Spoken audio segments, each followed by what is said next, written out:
Arrivé devant le phare de Cordouan, c'est un moment suspendu dans le temps.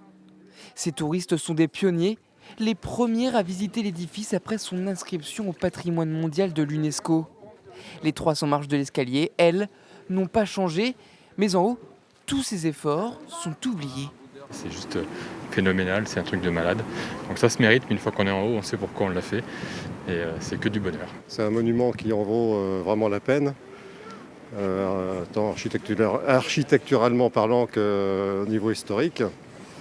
C'est un bâtiment unique. Vous êtes plus que dans un phare ici, vous êtes dans un monument royal.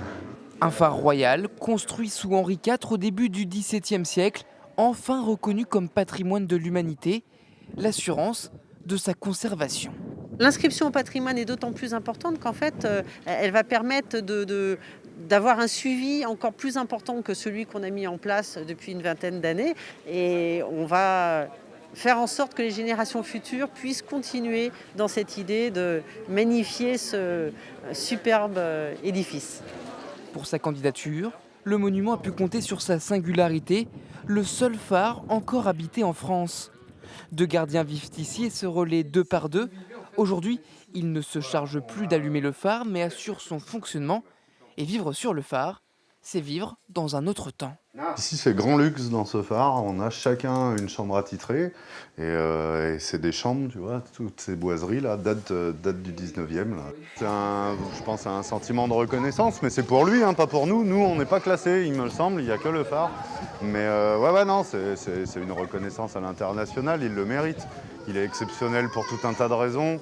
C'était très logique depuis très longtemps pour tout le monde qui travaille autour de ce phare. Ça y est, c'est fait. Enfin, aller au phare de Cordouan, c'est aussi ne pas hésiter à se mouiller. Les pieds dans l'eau, non, c'est pas grave. C'est au contraire, ça fait partie justement du charme. C'est vraiment incroyable, on est vraiment dedans à fond. C'est les pieds dans l'eau, on revient de Cordouan et c'est magnifique, vraiment. Une reconnaissance internationale quasi inédite, le Versailles des Mers, gardien de l'estuaire de la Gironde, devient le 2e phare inscrit sur la liste de l'UNESCO.